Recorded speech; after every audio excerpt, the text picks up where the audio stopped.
ain't nothing more golden than lonely when learning what purpose is. And fly or ain't fly, your story ain't got no turbulence, turbulence. I'm just painting pictures for whoever wanna see. Trying to hit a hymn to hit me up in music history. Nobody outshine the night sky. No bigger picture than silence at midnight. That's what is up, right. YouTube fam? It's your favorite unapologetic lesbian, back with another one. And this time, yep, we've got another church one. This one I've actually been waiting on since he talked about it or discussed it, said a mention of it, which is behind the lyrics of his song Turbulence. Now, Turbulence is the title album off the surprise album that he just hit us with. He made mention a handful of times about this album, and that was it. There was no release date. There was no promoting this album. He just dropped it. And within 24 hours, it went straight to the #1 spot in hip-hop. It went #2. Well, it set at #3 for a while, and then went to #2 in all genres.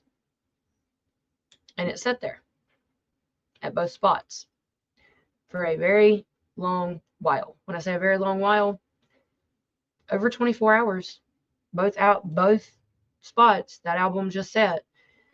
Now, like I just said, this was a non-promoted album with no release date. He just surprise dropped on everyone.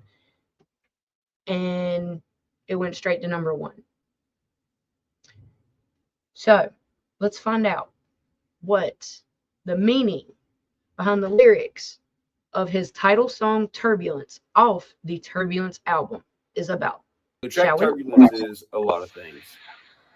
And when I say a lot of things, I mean a lot of things. To simply sum it up, it is my personal perception on how I view two main things: the perception of life and the purpose of existing.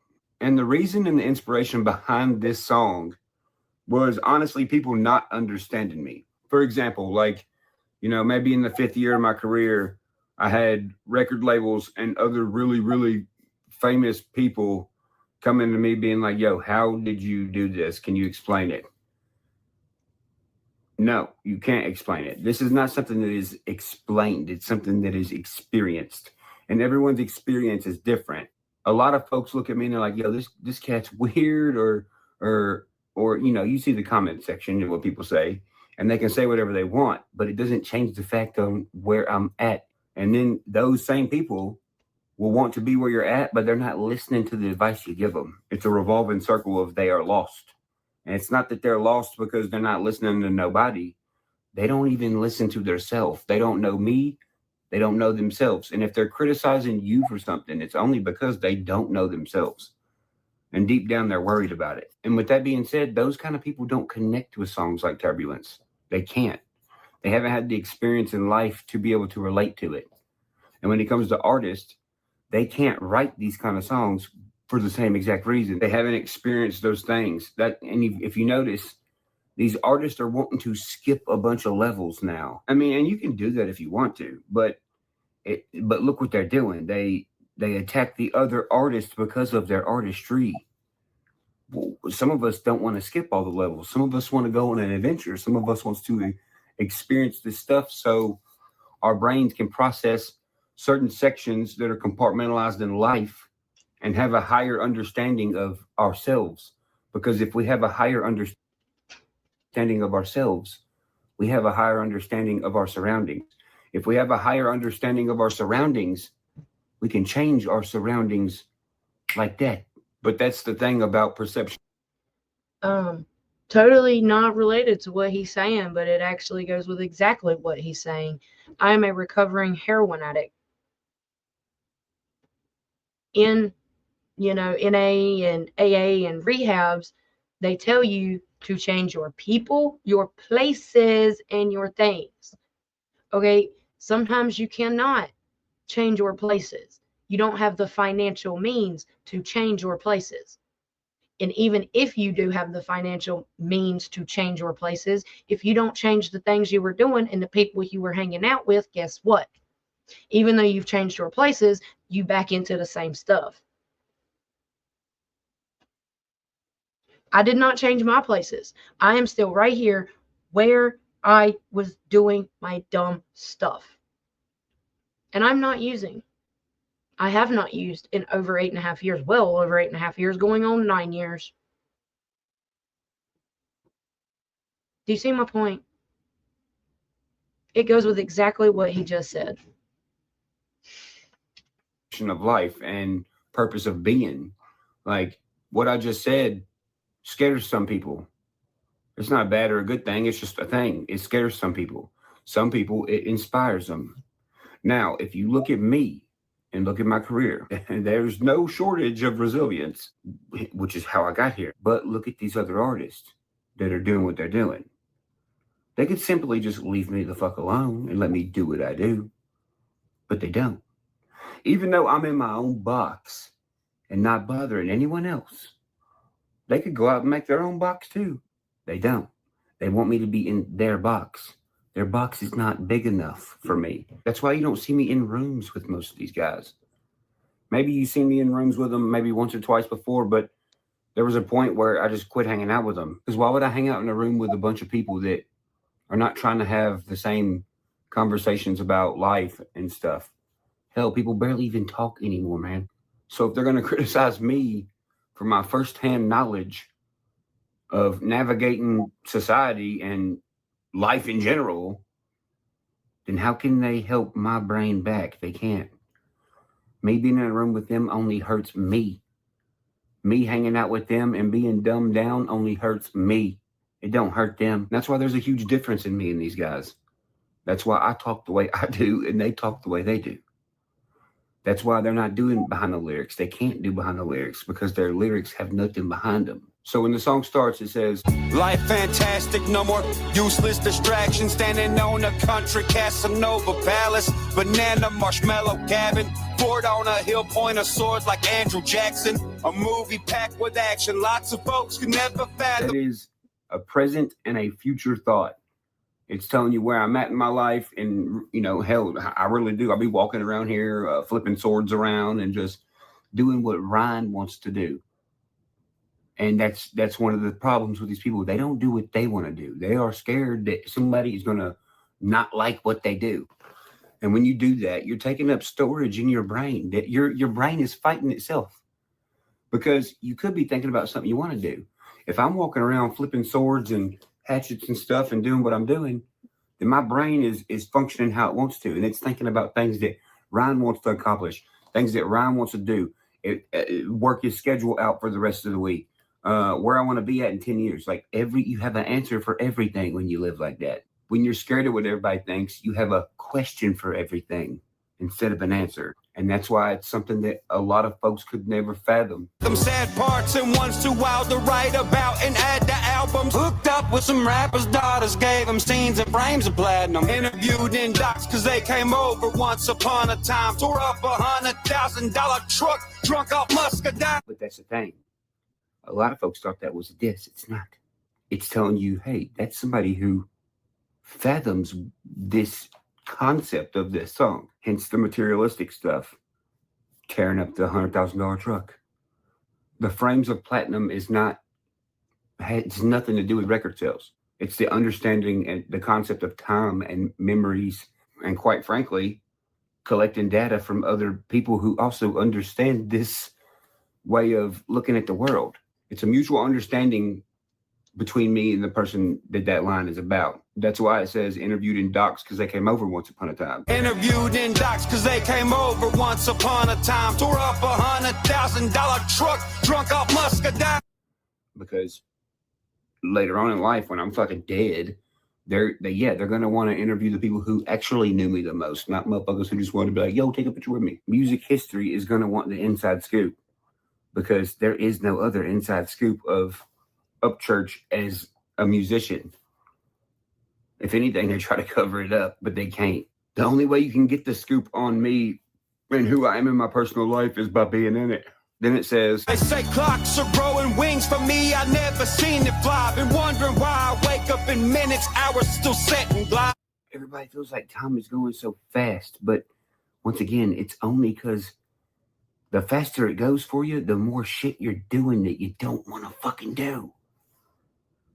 If you're doing what you want to do, I promise you, a week will seem like 100 years. And when you do that, this weird thing happens where you will have the knowledge of a 80-year-old at the age of 30, which is why you will have all these older, more famous people coming to you being like, yo, how'd you do this? And why do you think they're doing that? Because you're doing something that's, in a sense, like, it is weird, but it's just the concept of time, man. Like, when you figure out how to warp that motherfucker, you don't go back. There's no point in going back. And it's crazy because it does change your body physically. How you look, whether you get gray hairs or not. Because you got to think your stress level and everything is either all the way up or all the way down. And when it's all the way down, bro, you age slower. You start looking around, everybody you went to high school with, you're like, holy shit. And then you look in the mirror and you're like, well, that don't make no sense. But it does make sense. The sense that it makes is you physically and mentally have evolved your human senses. Look around. That's why a lot of people's human senses is for hey, if there's a yin, there's a yang. If there's people out here that are thinking like I'm doing and being as open-minded as I am in their own ways, then the same thing's going to happen to them. And then the next thing you know, you get on YouTube and there's conspiracy theories on if you're in the Illuminati or if you're a vampire and shit like that. Why do you think that is? Because the gap on understanding is big. This person who thinks you're a vampire or in the Illuminati, they can't figure out why you are the way you are. And it's only because they ain't figured themselves out. Which is why in the next line it says, Still looking for some gray hair. Theorists call me a vampire. I tell them I'm detonate blood sucking to stay live. And these people are confused. It's double backwards for them. So if it's double backwards for them, they just keep going backwards thinking it's frontwards. Think about that. They are blood sucking to stay alive. They need death to feel alive. They need someone else's life to feel like they're alive. Why? But once you observe this, like I have over a decade, and you have literally been right in the middle of a social experiment to the point where you're like, hey guys, I'm documenting fucking everything. And I said that 10 years ago. And what does everybody think I've been doing? Besides doing exactly what I said I was going to do, I'm studying what happens to an artist when you go the way you want to go. There is no good or bad shit happening to me. There is just shit happening to me. It's all data. It's the realest data that's ever being recorded of a fucking musician thus far. Period. And the chorus is the outcome. It's giving me some sort of fucking mental x-ray vision on people's bullshit. And I'ma never need to, and I done had a preview. I walk around now with some x-ray vision and everybody seem they see through. Ain't nothing more golden than lonely when learning what purpose is. And fly ain't fly, your story ain't got no turbulence. And I'ma never need to, because I done had a preview. I walk around now with some x-ray vision because everybody seem they see through. Ain't nothing more golden than lonely when learning what purpose is. And fly or ain't fly if your story ain't got no turbulence. If you don't want the turbulence, then you don't want the experience. If you ain't got the experience, then you ain't got the knowledge. So you can't tell me shit. All right, so coming into the second verse. When it come with a lot of losses, to be a boss, you gotta capture shit when you ain't flossing. So once again, that's data that humans don't like. Why? I don't know. But if you try to cover up your losses or run away from them, if you are running away from a problem, you're running away from the solution. So to be resilient and to teach other people in the world how to deal with these problems, you have to grab your losses and be like, yo, here's this loss. I'm about to try to fix this shit. Again, off topic. He's talking about artists and music and as he's talking, I'm listening, and I can apply it to my life. Not an artist. I'm a recovering heroin addict. I want to help other people like myself. Exactly what he just said. I'm holding a sign. Here, let me help.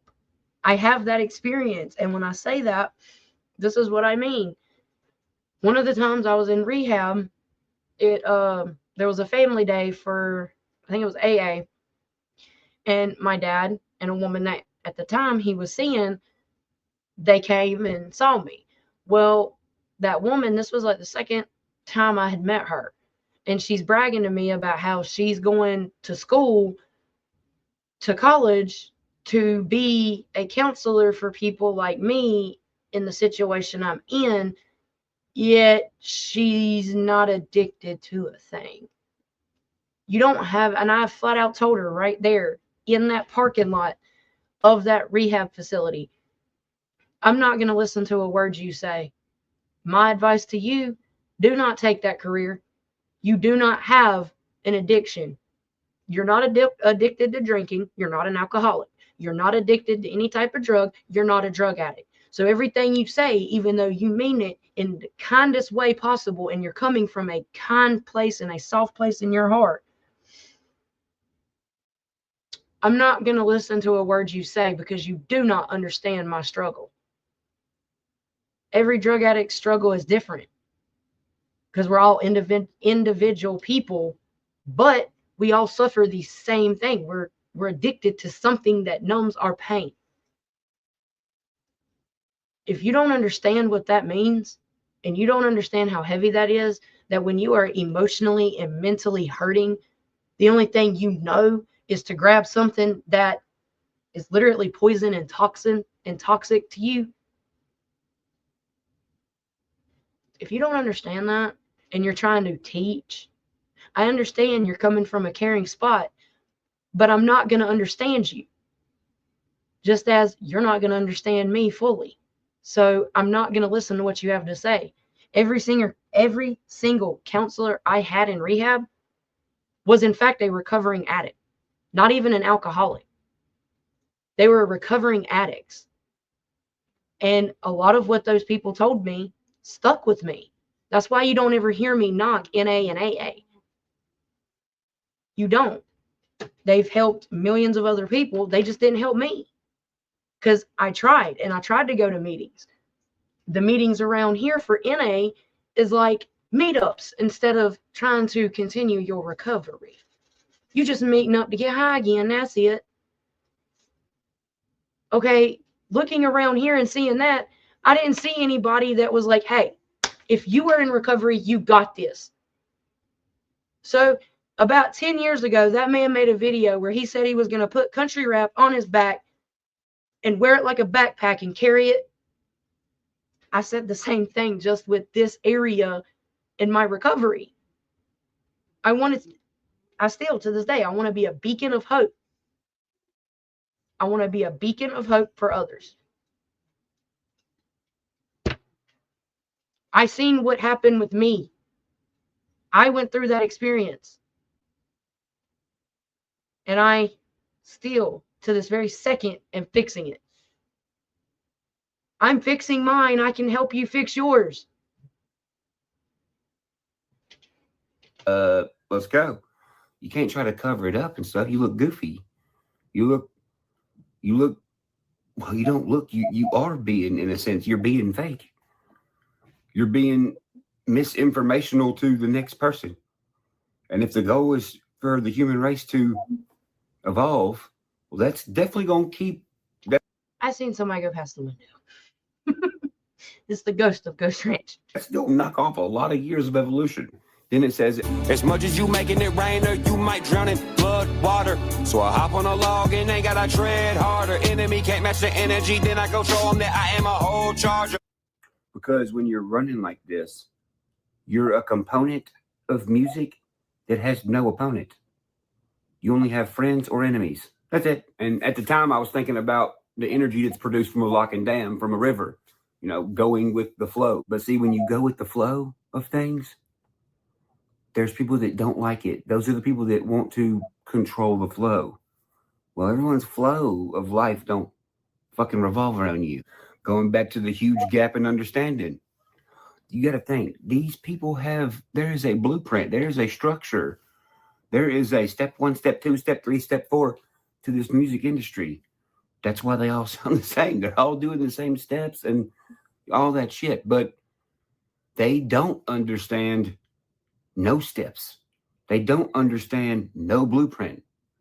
That's why I have the album series called Blue Jeans, because in metaphorically speaking, me and the music industry, it's like this is my genealogy instead of this is my blueprint, hence Blue Jeans. What we're doing right now collectively is going to, and already has, changed the genealogy of the music industry. Because, even in the lane that I'm noticed in, or whatever you want to call it, recognized in, even it has drastically changed instantly because of the way that I'm doing shit.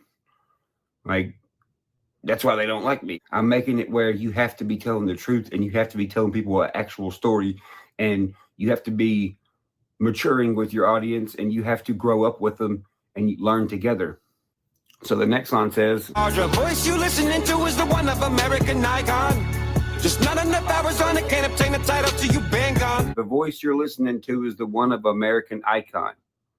Just not enough hours in it, can't obtain the title till you been gone. See, I think there's two types of self-centered.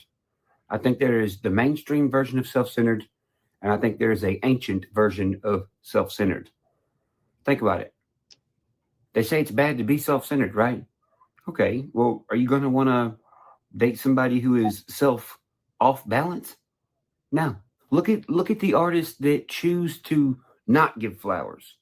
Look at the artists that choose not to tip their hat or learn from these past artists that are dead. Those are the same artists that are telling themselves and telling everyone else, hey, y'all, I'm legendary. I'm a legend. The truth of the matter is, if you're calling yourself that while you're alive, you are not going to be legendary. And I know some people's like, well, you have that song Legend. I'm saying I'm gonna be when I'm dead. You have to be dead in order to be called that. Legendary is not a costume you could put on. It's a word that you grow into, but you ain't even here to see it. That's why the next line is in the future.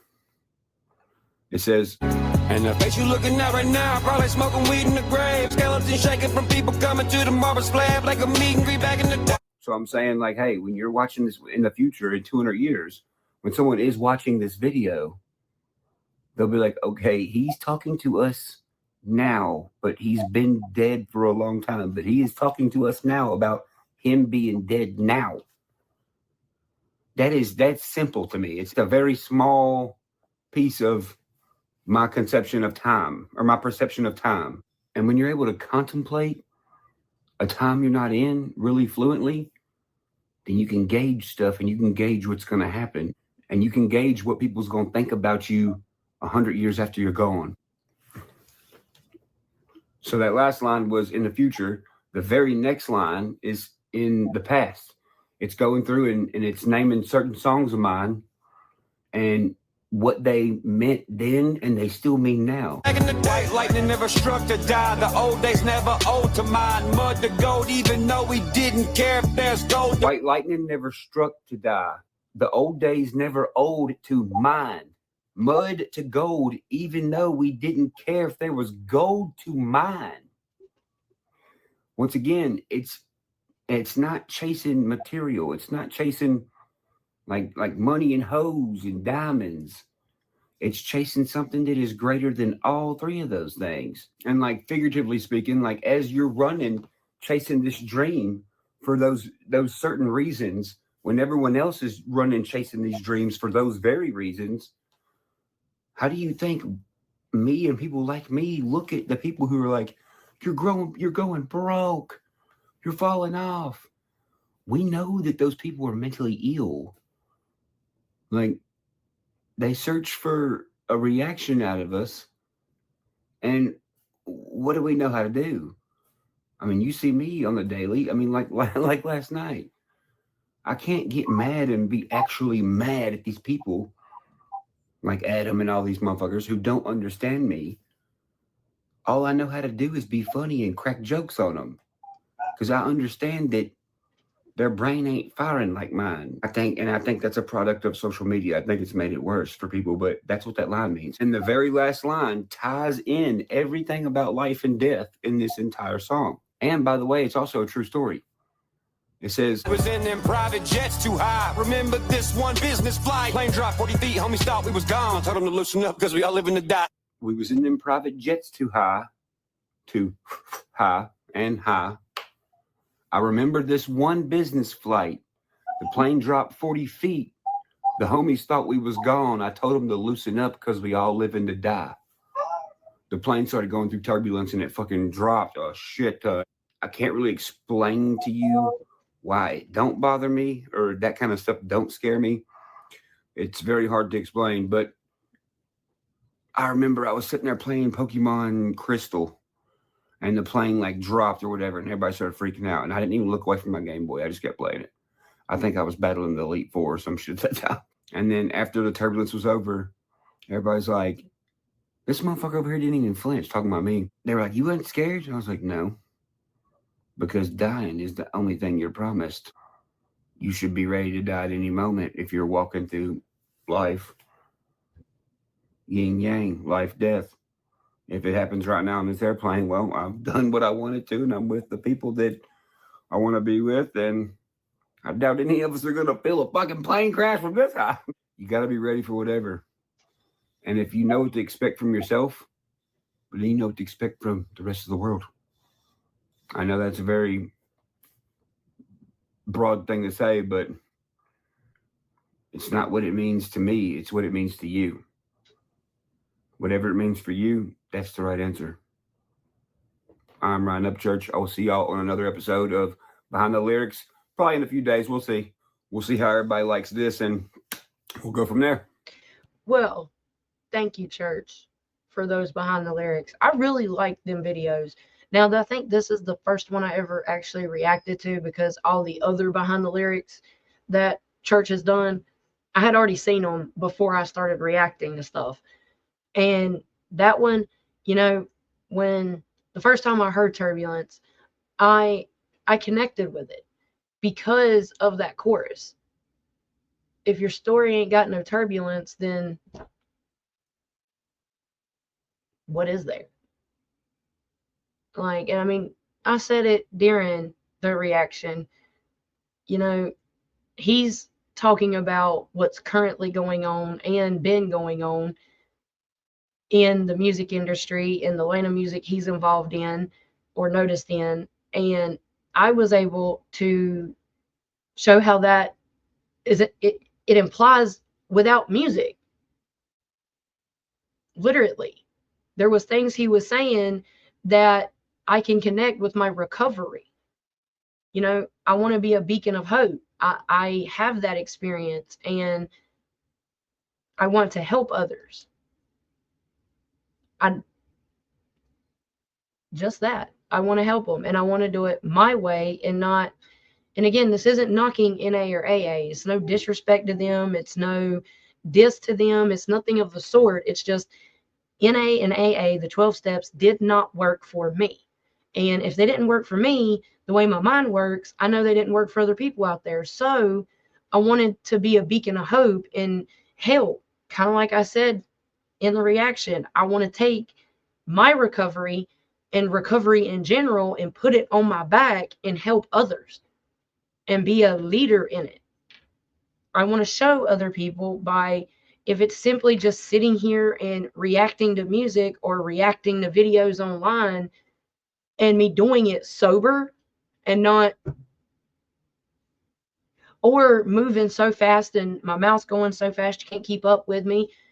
You see what I'm saying? Like sitting here clean and sober and reacting, showing like a couple videos back, the abandoned Hatteras OBX and traditional family fishing trip, doing a little bit of vlogging, sometimes discussing my recovery, my addiction, you know, what's helped me through my recovery, some about my active addiction and what was going on then. Some family videos because I have a family. I am married and we have 4 children. We also have a private rescue. You see what I'm saying? I'm showing through documenting that it is possible to live your life clean. And my story has all the turbulence it needs in order to show that. So I very, very, very muchly, I very much appreciated that video, church. I love all of those videos. It lets us know what the meaning behind these lyrics are. And I would love to hear more of the Turbulence album behind the lyrics. I would. But if you guys like this, please leave a like, a comment, and subscribe. And I'll catch you in the next one. See ya. Don't do it. I don't really care about what anybody doing. I'm a monster and I'm like Kanye, can't ruin. I ain't saying that I'm better. I'm the rookie to the game, but they won't know me for my overdose. They'll know me for my name. So if you're hating me, there better be a reason why. Or